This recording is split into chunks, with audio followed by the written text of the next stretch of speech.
welcome to the Festival of Storytellers.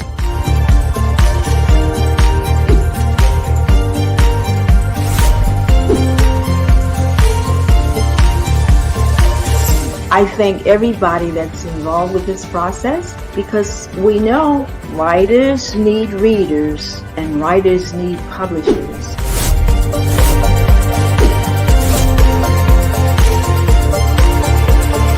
Experience is not about the publisher, it is about us, the authors.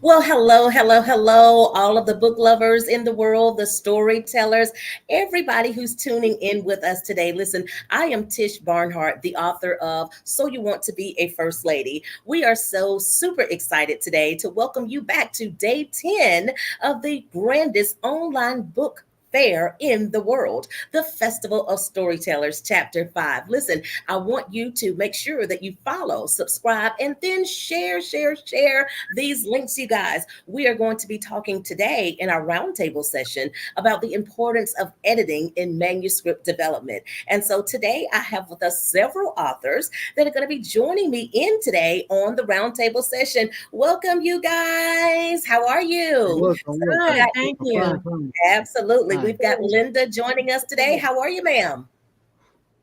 I'm okay, thank you. Fabulous. And we also have Leroy joining us today. How are you, sir? Doing well. Thank you. Thank you. We also have Miss Carrie joining us today. How are you, ma'am? I'm good. How's everybody? Welcome. We also have David joining us today. David, how are you? Oh, I'm doing great. He's doing great back there. And Dr. Russ Hill, we've got Dr. Russ Hill with us. How are you, sir? Great. Thank you very much, Tish. Yes, absolutely. And Clarence Cosby is joining us today. How are you, sir? I'm doing good. How are you?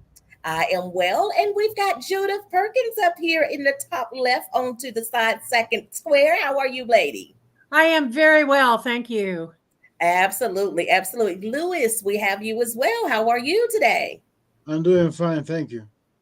You are so welcome. I think that I have hit everybody here today. So listen, what I want to do is I want to give our fairgoers today an opportunity to hear about you and your book. So I'm going to call you again so that you can show us your book and then also tell us what your book is about. So first, we're going to start with Mr. Leroy. Could you please tell us about yourself and your book, Leroy, and where people can find it? Okay. My book is called American Insanity, and it documents all the corruption and ineptness within our federal government. I spent 29 years with the federal government, the last 11 years in Washington, D.C., working with the White House staff and Congress, members of Congress, and I got a very good feel for how corrupt things were and how inept a lot of the people I had to deal with were. So my book goes into detail about that corruption and how it hurts America and how it hurts the citizens of America.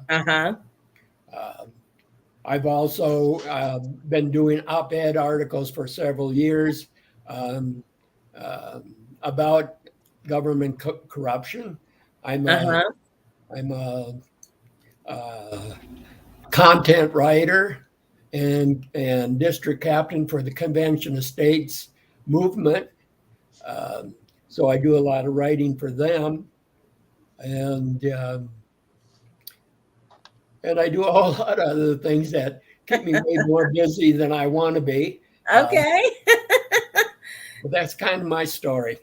And All right, you can get my book. My book is available at Amazon, Barnes & Noble, book babies, and probably some other places I don't even know about. You know what? They probably are, Leroy. Once you hit this book world, I'm telling you, the books are accessible by any retailer out there. So you guys, you can find his book How do on I all know that? retail outlets. Absolutely. All righty. Hi, John. Looks like you've joined us. Thank you so much for tuning in with us today. All right. So up next, let's go to David. David, tell us about yourself and your book and where the people can find it. See at the top of the screen, somebody had shut off my view of me. Okay. So I moved it over from one side to the other. Okay, John. All right. So David, tell us about your book. Yes, my name is David Witherington Stewart. I'm a Florida author. I'm 85 years old and a widower. And I hope you can see my book. It's hard sometimes with this virtual background to get it working. Yeah, I know. Okay, there it is. Push it a little forward. Okay, Angel of Mortality. It's a science fiction book. It's what's unique about it is that number one is I am a scientist, so I'm familiar with how science develops in modern technology. And it combines the technologies of nanotechnology, artificial intelligence, robotics, and quantum computing into one organism, which is almost like a living organism. Oh, wow. And Raisa Ilyushin, who is the person who developed this machine, she basically has to sell it to the world because it has to cover entire continents in order to be effective at regulating climate control, pollution, reforestation, and things like that. What happens is this evil guy, Stepan Pavlovich, he gets a hold of the design and he turns it into a terrorist machine. What he wants to do is kill a whole lot of people and get the population of the earth down to 750 million people, all of whom are loyal to him, and then allow the machine to basically regulate the world while he takes it over and becomes a dictator. Wow. So they have a big fight, and eventually it ends up in the Caribbean, where they have a fight in the ocean with the two organisms. And of course, Raisa wins, but she almost gets killed during the process of this fight. So it's an interesting book. It's got the combination of a lot of things, a lot of nationalities, because she goes to every continent and operates out of Kyrgyzstan, which is in Central Asia. And it also has a lot of information about nanotechnology, robotics, artificial intelligence, and the ethics and morals that have to be addressed in how they become worldwide and become useful to humanity. So that's my book. And right now I'm writing another book about a 15-year-old girl who runs away from home and in the music business. So I write in a lot of genres, but this one happens to be science fiction. And I have a wonderful developmental editor, and I'll talk about her during this session. All right. Fabulous. Thank you so much, David, for sharing with us. Angel of Mortality. You got me interested already, especially with the nanotechnology and the AI stuff. So most definitely. All right. Thank you so much for sharing with us. All right, Miss Judith, up next. Please tell us about yourself and your book. Yes, my book is called, I don't know if you can see it very well or not, Journey to the Pacific, One Man's Quest. And it's about a young man who, at 2 years old, was placed in an orphanage just before the Civil War, or right after the Civil War, actually. And he read about the Pacific Ocean, and he had a desire to see the Pacific Ocean. And so he ran away from the orphanage when he was 15. He journeyed across the country to the Pacific Ocean. Finally, by the time he was a grandfather, he got to the Pacific Ocean. So this is a story about his life and what he has to go through to get to his quest to the Pacific Ocean. All right. And where can they find your book, Miss Judith? It's on Amazon, Barnes and Noble. It's in the Reader's Magnet Library, our bookstore, and probably several others that, again, I'm not sure about. But this is my second book. I wrote a memoir first, and This book is loosely based on my ancestors. Okay. So I used them as kind of a guide to write this novel. Absolutely. Beautiful. I love it, Miss Judith. Thank you so much for sharing with us. All right, bet. up next, Dr. Russ Hill. Dr. Russ Hill, please tell us about your book and where the readers can find it. Thank you, Tish. Absolutely. My books evolved from my careers. First, I had a career in medicine, and following that, retirement from that, I became an educator. In my education career, I referred back to my medical career to, to write a curriculum for teaching a class in pre-medical science for middle and high school students. And that ended up being a curriculum that included a workbook and a teacher's edition. My most recent, and that basically the purpose of that was to introduce students to careers in healthcare and take them on an adventure, actually trying out being a doctor, trying to solve their own cases. And it's done very well. It's sold at Amazon and Barnes and Noble, as well as some independent Timber Doodle up in Washington and Rainbow Resources I think in Illinois and other places. My latest book is called Why Did Buffy's Fur Go Flat? This is for elementary and junior high kids. And it's based on environmental science, which I also taught. And it's a rhythmic, it's written in a rhyming scheme with fantastic artwork to take students on a trip around finding how to solve the problems with health that we cause by our environment. So, oh, wow. Jade's cat gets sick, and they go to the vet, and the vet talks to them about how pollution gets into our food source, which gets into our bodies and causes problems. And anyway, these are available. This is available at Barnes and Noble and also at Amazon. Thank you very much for allowing me to introduce them. Absolutely, Dr. Russ. I love that cover of the book too with the cat. That's absolutely wonderful. I love that. So can I just say one thing? So we had a young college student who did all of our artwork, including the cover. And she started as an art major and became an environmental scientist because of this work. Oh, wow. So, wow, that is very proud of awesome her. stuff. Good stuff. Thank you. Good stuff there. Thank you so much, Dr. Russ. All right, up next, let's go to Carrie. Carrie, will you tell us about your book and what it's about and where they can find it? Hi, my name is Carrie Marzak, longtime resident of Philadelphia, now living in Canton, Ohio. And this here is my first novel, Raven's Way. Let's bring Carrie up. Oh, there we go. Raven's Way, and it's about a special breed of werewolves that live all over the world, but basically in Philadelphia, they're causing a lot of issues. And the primary character, Johnny Raven, is looking for the killers of his wife and unborn child. And while he's searching for them, he finds love, so to speak, with the Philadelphia female detective by the name of Kathleen Morello. And her life, to be quite frank, will never be the same after meeting Johnny Raven.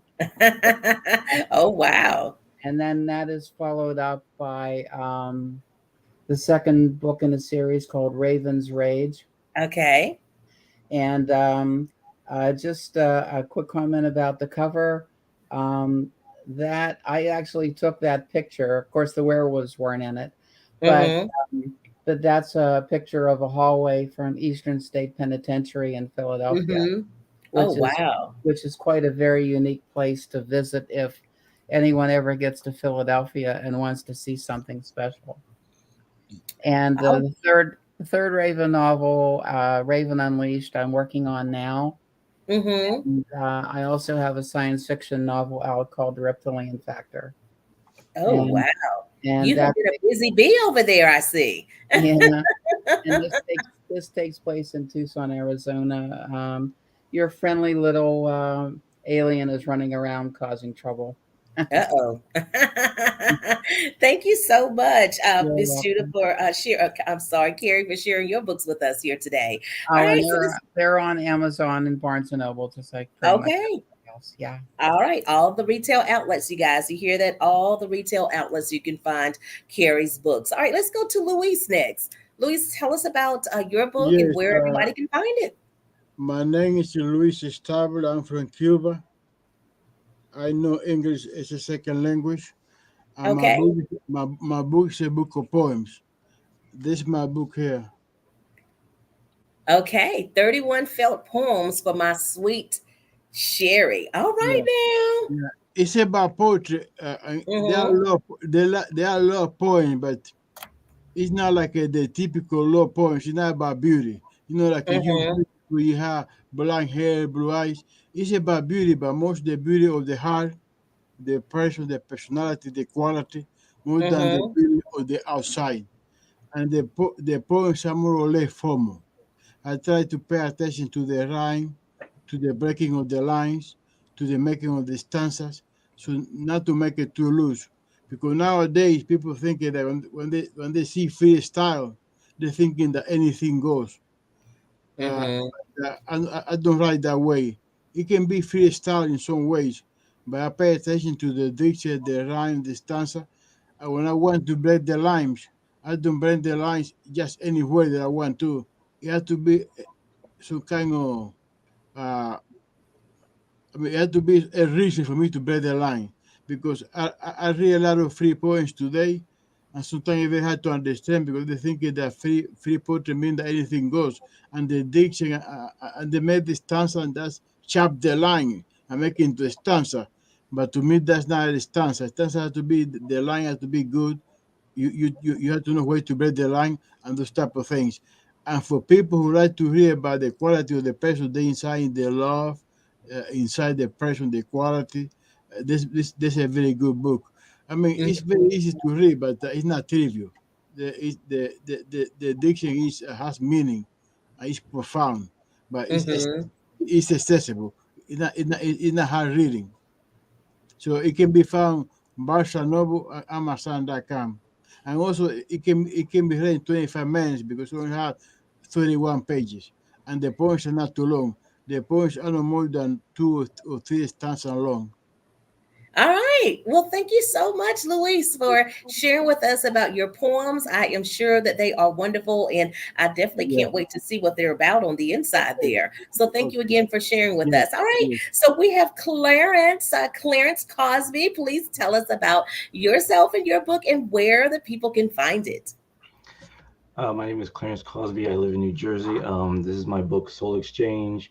I currently have Soul three other books Exchange. that are published, and I'm currently working on three other books right now to get published this year. And Soul Exchange will be republished this year under Reader's Magnet. All right. Well, So, you have been a busy somebody over there too with all these books. I'm not mad at it. I try to be. So, Absolutely. so Go Soul ahead. Exchange is about a young man named Xavier Townsend and everything. He's about to go off to college. He wants to help his mom, wants to help his family have like a better life. He wants to have a girlfriend.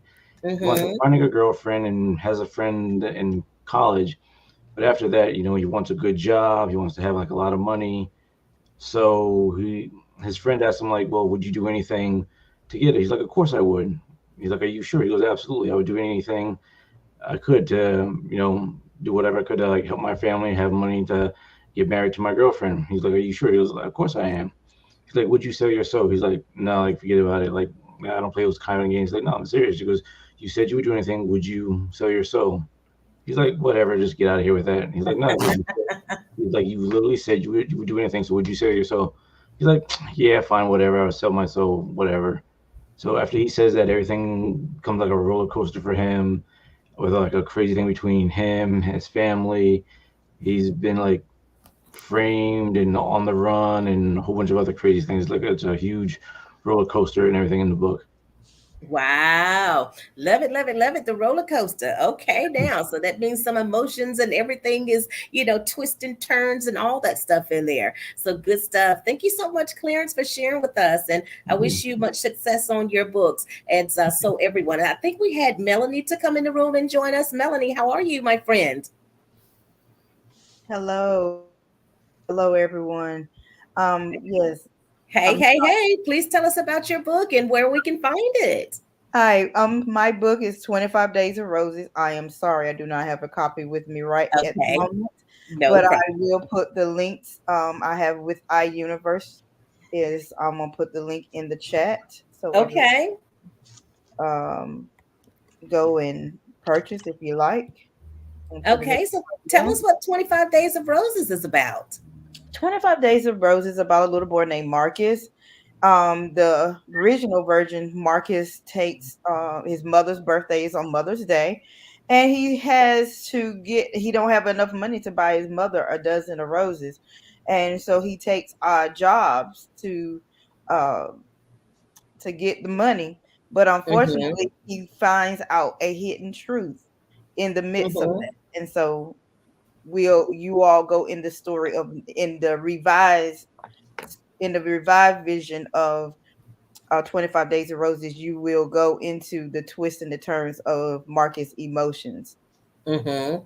Mhm. Wow. So, when I saw the title 25 Days of Roses, I was thinking, okay, so is it a rose for each day or Yeah, so I'm not going into that part. You have to read and see. Okay, okay. So see, this is why we have to get the books, right? Because we Right. can't judge everything just by the title alone. All I'm, right. So I think that I got everybody to be able to share about their books and so forth. So of course, I have written a couple Hey, books myself.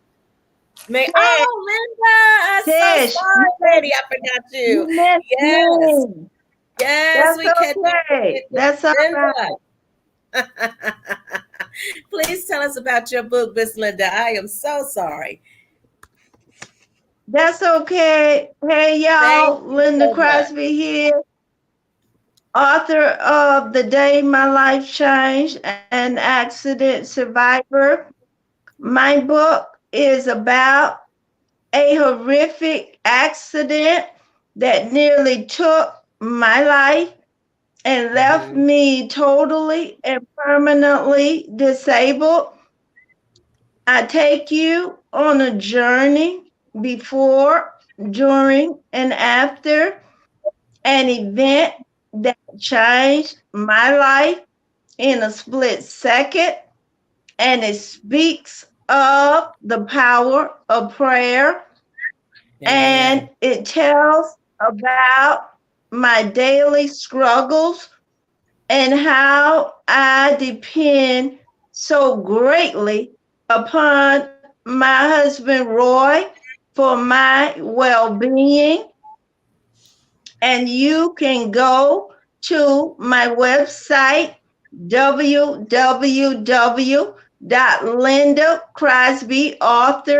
www.lindacrosbyauthor.com, or Amazon and Barnes and Noble, Walmart, Target, and various other online sellers.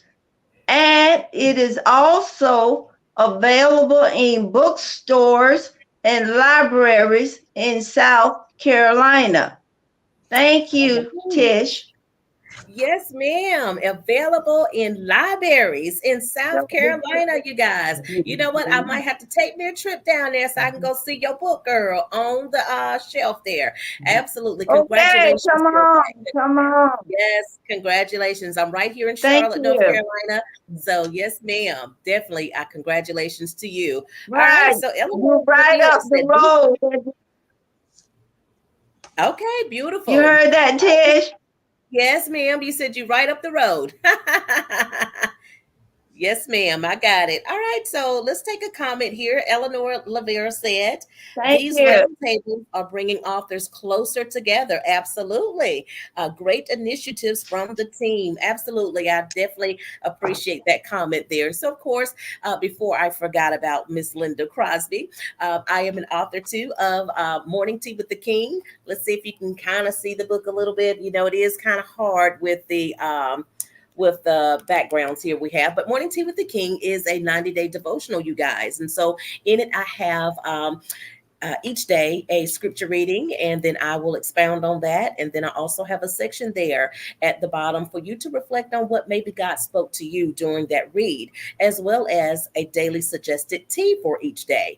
And so I'm a firm believer that if we were created from the dust of the earth, then that means there's something within the earth to heal us. And so there are herbal teas that are listed in there that you can drink, you guys, that are good for your body. And so I have a list of them and what they may be good for. So, of course, you want to consult with your physician, right? Because I'm not a practitioner, I'm just a messenger, right? So, but while you're getting food for your spirit, you can get some food for your body as well. And so then, of course, you see, So You Want to Be a First Lady right here behind me. So that is the latest book that I just published here. And so it is about a first lady, of course, who's married to a man of great prominence. And of course, after falling head over heels for Minister Leroy Smith in the book and getting married, Carol Smith, of course, she had no idea what she was getting into or certainly what was in store for her. And so after 2 years of being married, Leroy is then called into full-time ministry and started Lakeside Baptist Church.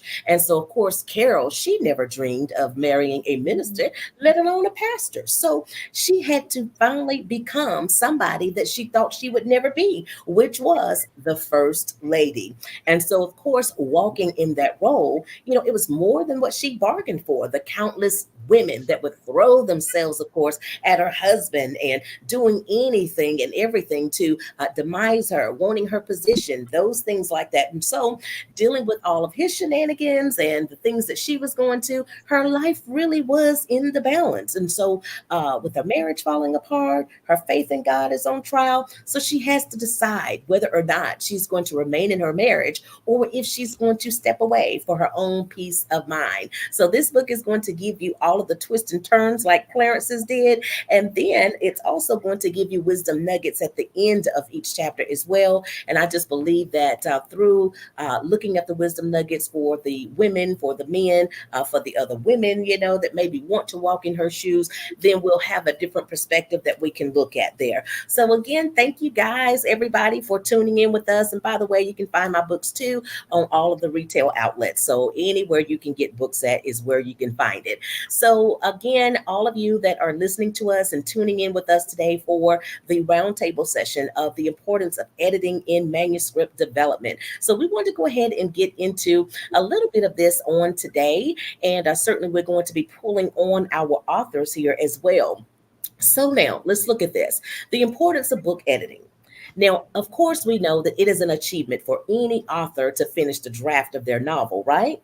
So we have the emotional joy and happiness and everything that we feel after achieving the story that one has in mind. So, however, the overflowing of those emotions are not long lived.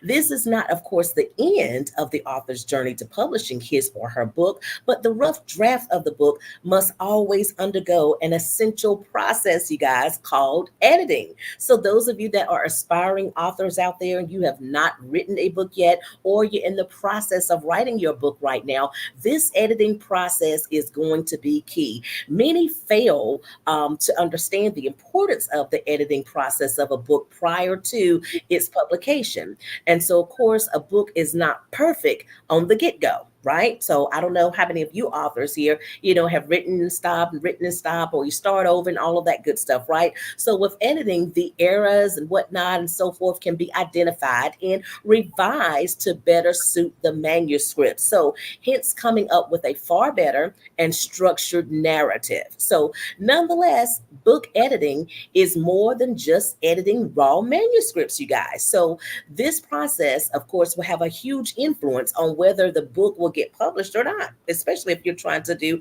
a traditional publisher. So many authors, they tend to neglect thinking that this process will change their overall narrative. However, when these authors work with a perfect editor, they can communicate the ideas as to why the changes are necessary. And so Greg Van Arsdale, who is the author of the Genesis Project and a full-time editor, he believes that clients should understand the changes in the original manuscript.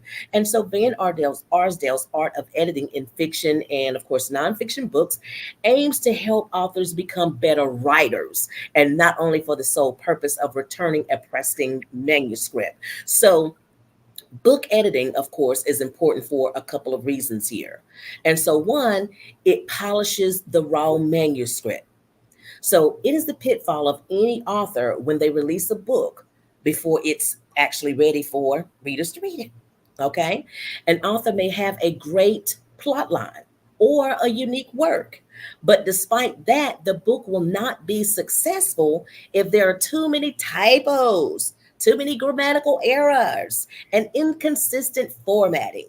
It is inevitable for a writer, of course, to have typos and errors in their writing. And sometimes these writers are bad at identifying these. Not saying that's you guys out there, but there are some authors, that even when they go back over their own work, they are not able to identify these. And so for that reason, editing will identify errors in grammar, syntax, and spelling. So book editing, it can also straighten the narrative and the dialogue. And so there are times when authors are immersed in writing their drafts that they tend to just overwrite things. I know I did sometimes. And so that's why editing, it will polish, that aspect of it. And so many editors will remove or revise, this facet, of course, when necessary. And so a book that has undergone editing will have a well-structured narrative, okay?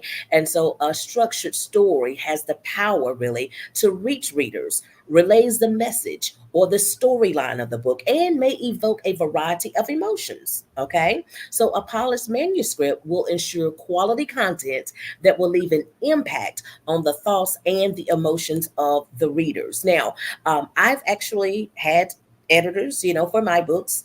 The second book, So You Want to Be a First Lady, was edited by my attorney friend, and so it's good to be able to have someone to go in and look for these types of things. You can do it yourself, and we can go over some tips in a few if we have a few time for that.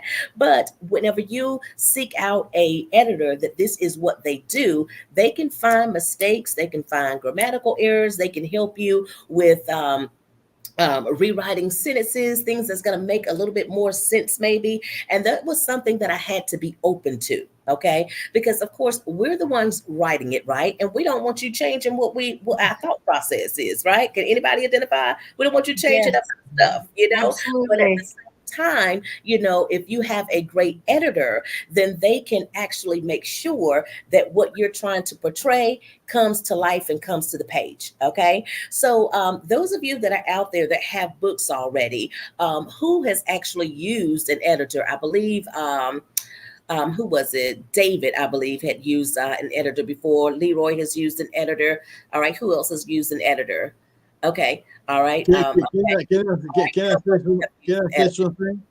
Okay, David. So share with us your experience of using an editor real quick. David, can you hear me? Okay, one thing people have to understand is that there's several types of editing.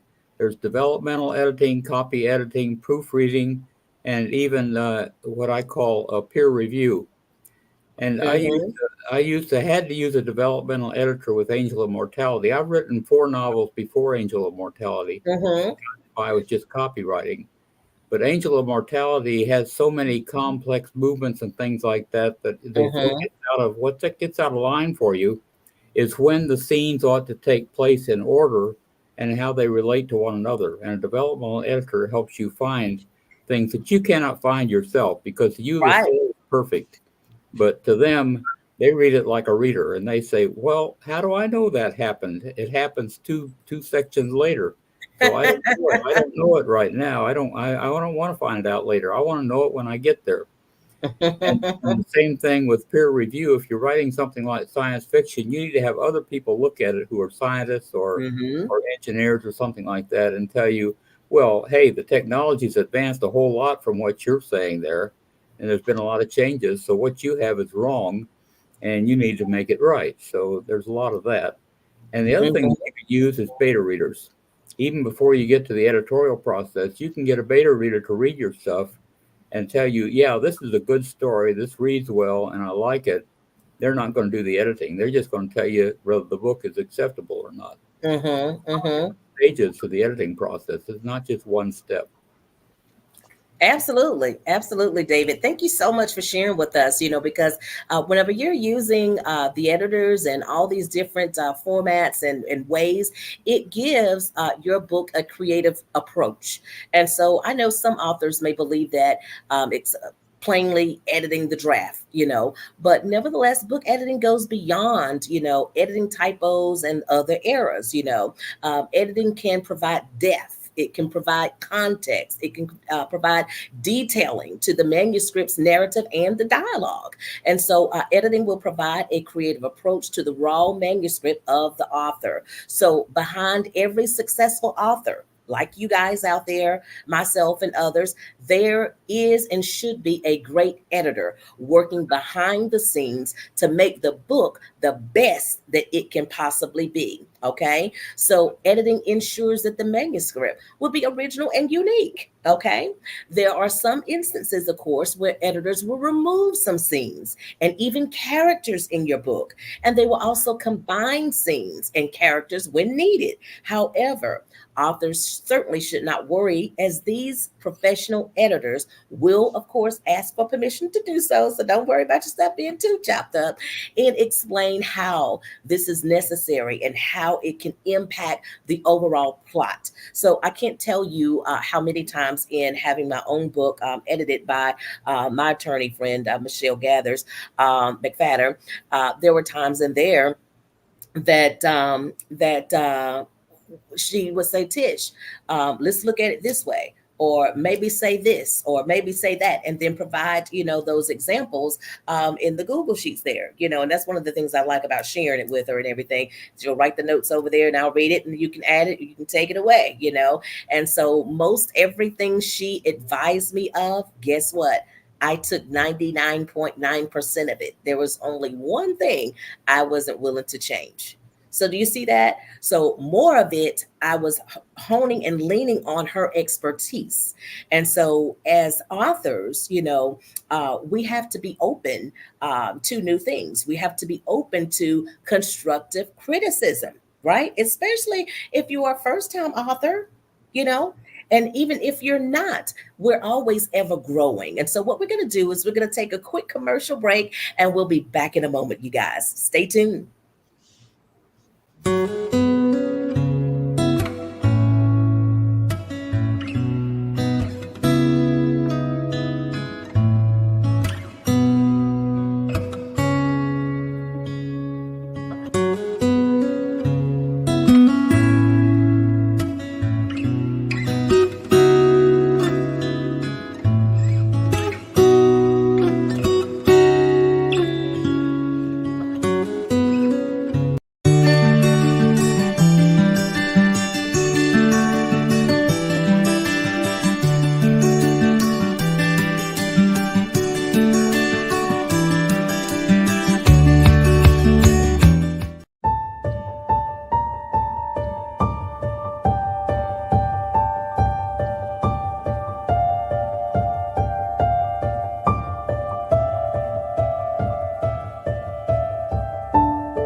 All righty. Welcome back, everybody, all the storytellers and book lovers out there. Thank you so much for tuning back in with us as we are discussing the importance of editing in manuscript development. And so we heard from David today before we went to our commercial break.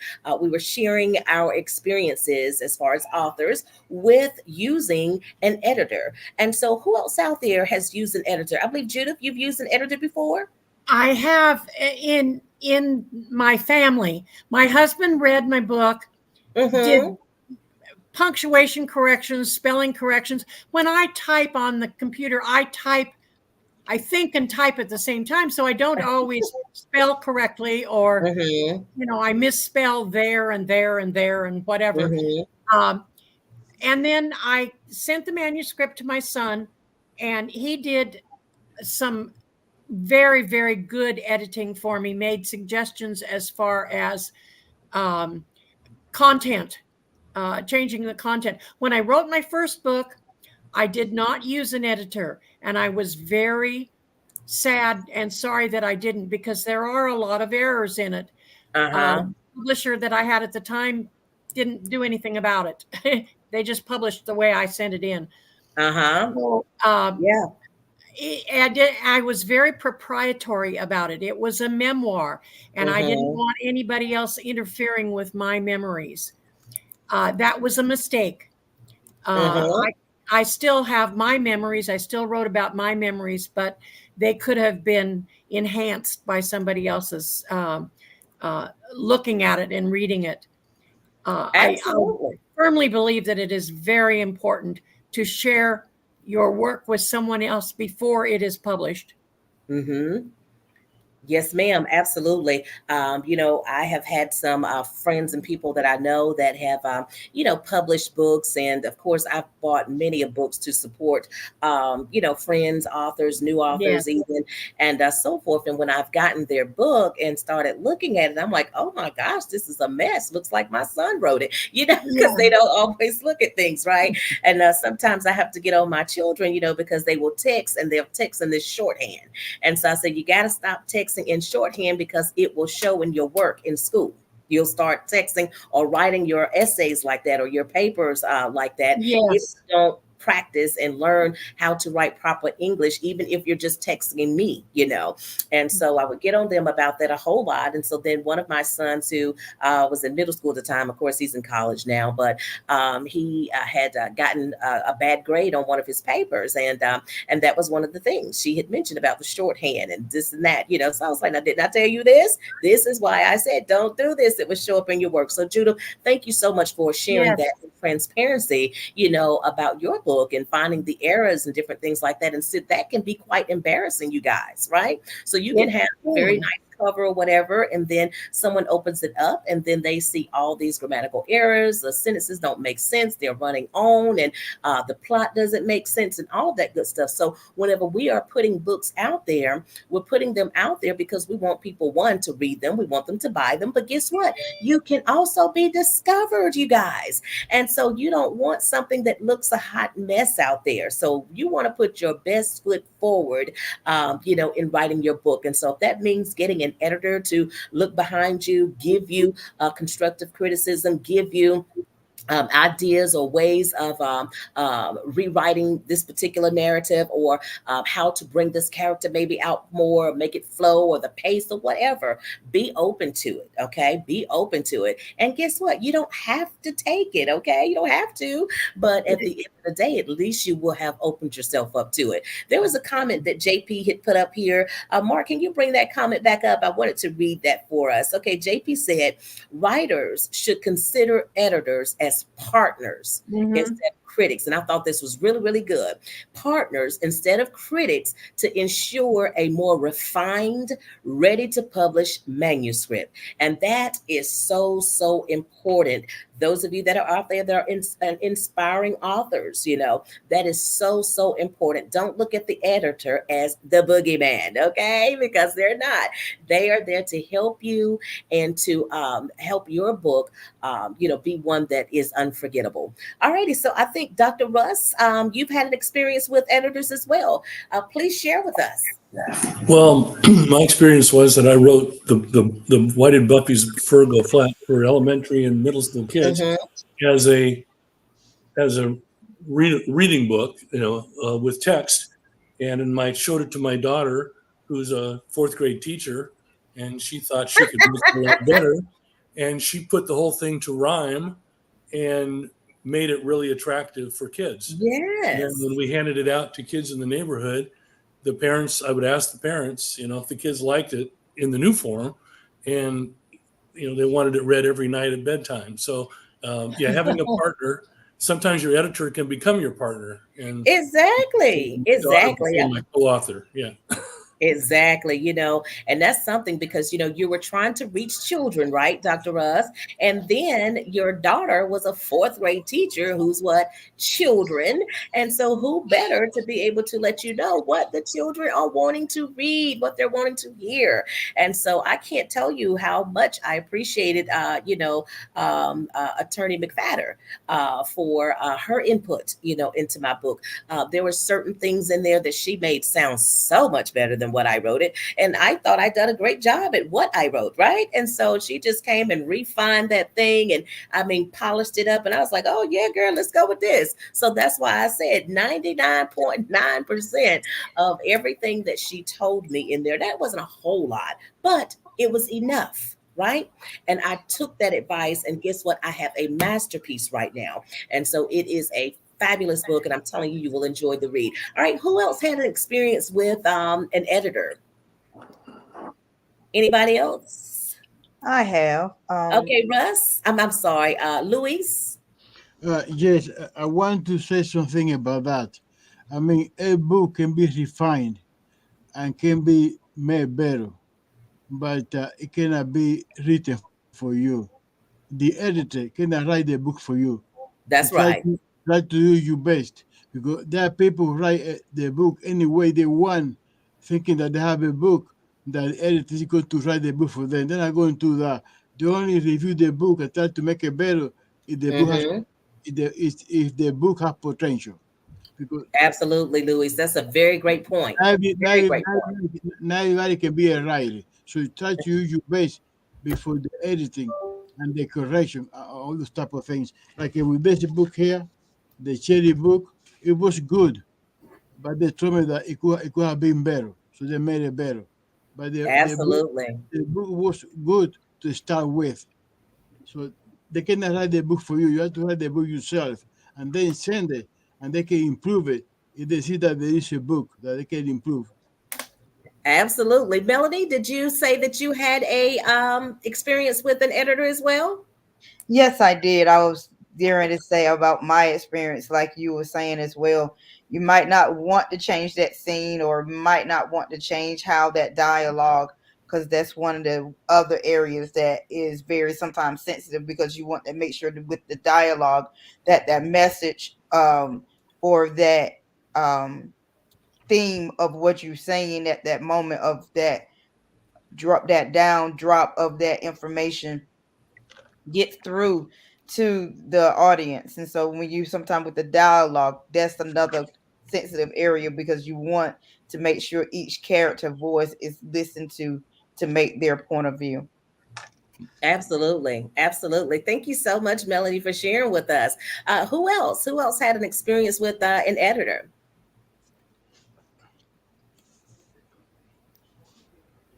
Okay, Miss Linda, I see you. Yes. For my first book, The Day My Life Changed, an Accident Survivor, I had a writing coach and an editor.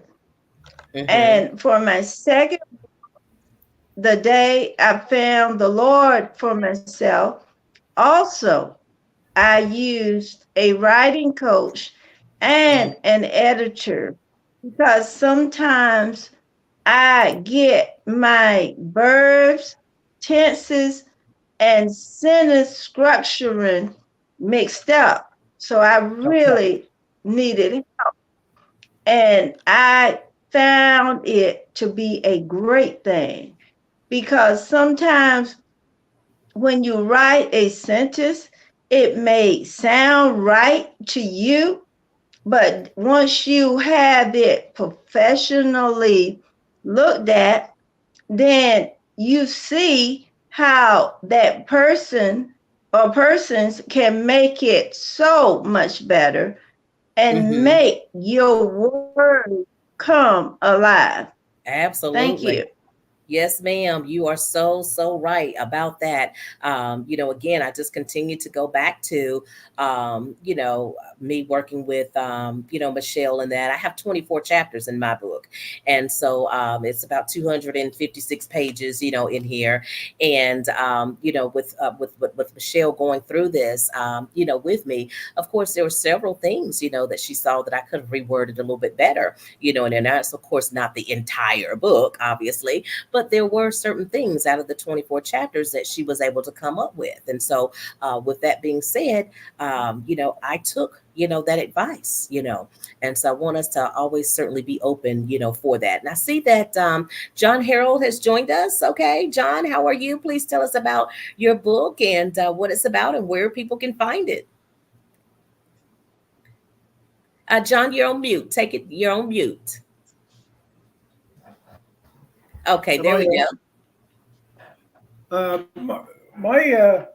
I'm listening to the comments that everybody's making, and my approach is I want to keep the story interesting to the reader, and I want it to be some factual things to it, but I want it to be re re-edited to where I feel that it's satisfactory. It's like Absolutely. painting a scene. You can go too far. You can go too far with the painting, and you ruin the scene.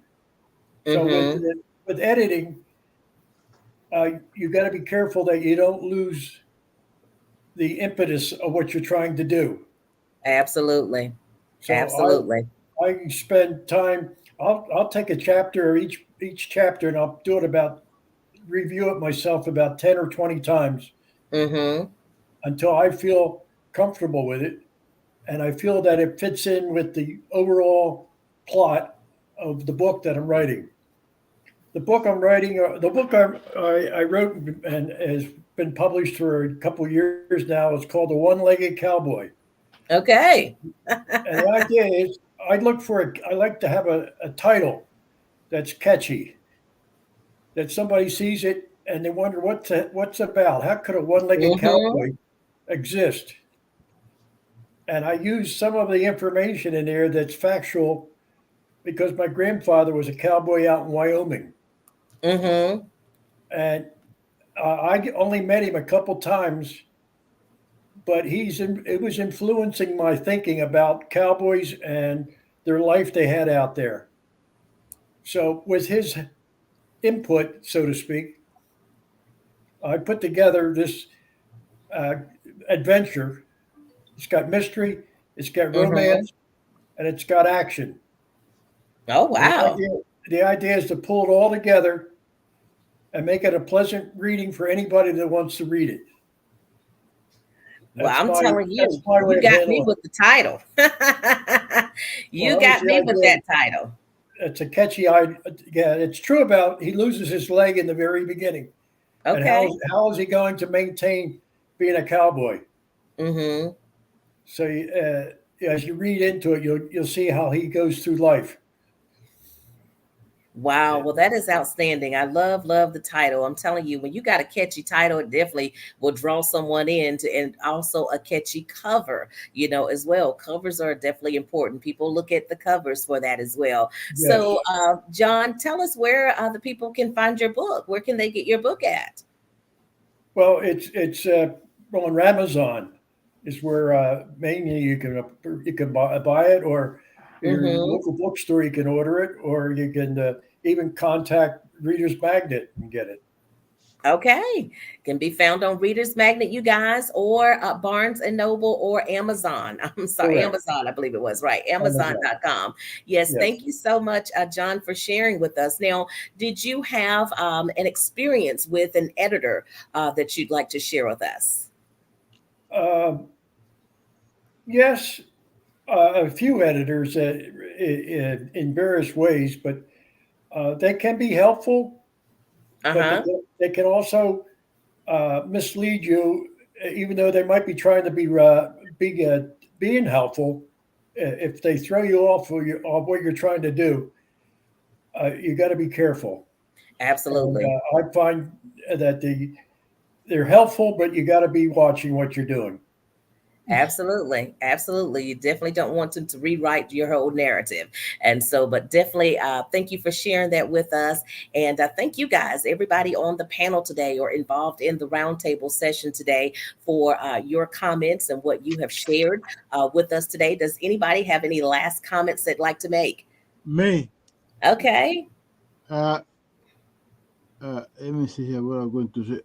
I think that I would like to buy these books that I wrote down from all the books that people have here. I think I'm going to buy Leroy America Insanity. Okay, good deal. To buy that book. And also would like to buy that to Russ Hill, YD Buffy's Fair Go Flat. And I would try to buy also Melanie 20 Days of Roses. And then probably next month I'm going to share the other books. But for now, I'm going to try to buy these 3 books. Absolutely. They are the one that appeal to me the most. Yes, absolutely. All right. Thank you. Thank you, Luis. All right. We got some books being purchased from the roundtable. Absolutely. All righty. Who else was it that had something else they wanted to add? We've got just a few minutes here. I have a comment. Okay, David. I hear a lot of comments that sound like people are mistaking critique for editing. And there's a big difference between critiquing something and editing it. And just correcting grammatical errors and so on like that, that kind of belongs in the area of proofreading. So I would caution people a little bit about just getting a critique or an opinion or something like that as compared with actually getting a paid editor, somebody who really is a professional. Absolutely. Thank you, David, for bringing that clarification for us. Thank you so much for that. Anybody else, any last comments that you'd like to make really quick? I just want to. Yeah, I would like to say that I think it's very important that if you're writing a book that evolves a time from one era to the next, or from one century to the next, or whatever, that you have a timeline for an editor or a proofreader or whoever to look at, so that you're sure that you've got, okay, so-and-so was born in 1898 and they didn't go to grade school until 1910, that type of thing. You want to be sure that your timelines are correct, so that when someone is editing or proofreading your book, they've got an idea of what you're thinking and what your thought process is.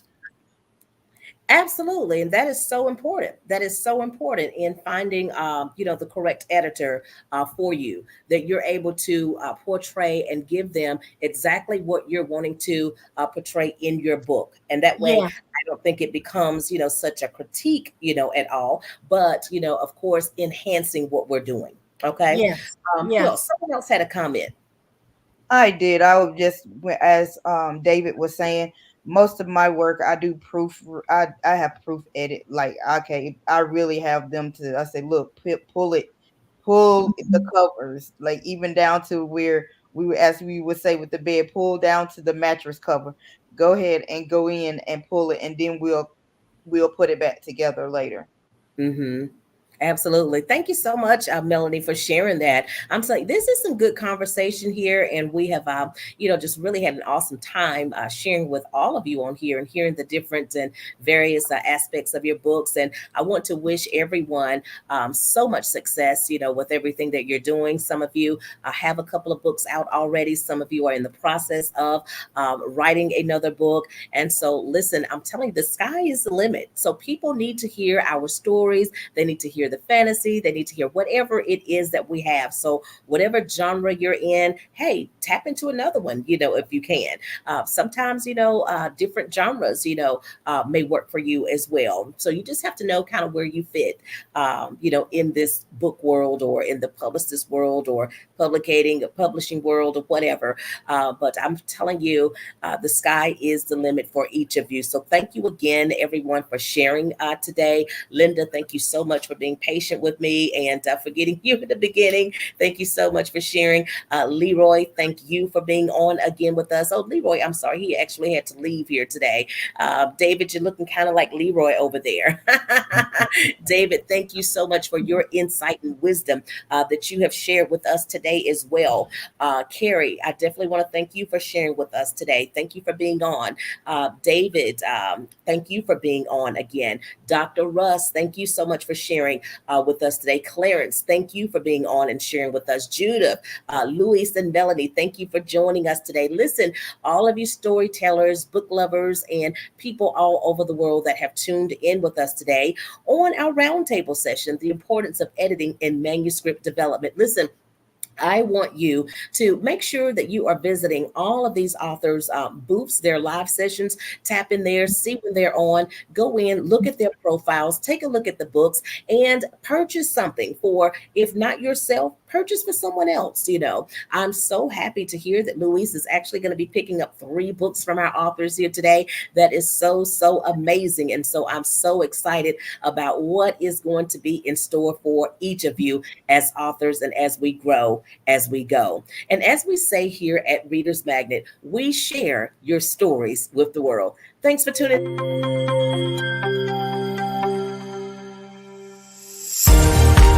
Thank you, Tish.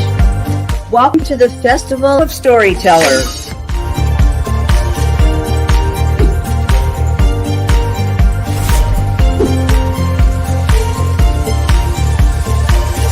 I thank everybody that's involved with this process because we know writers need readers and writers need publishers.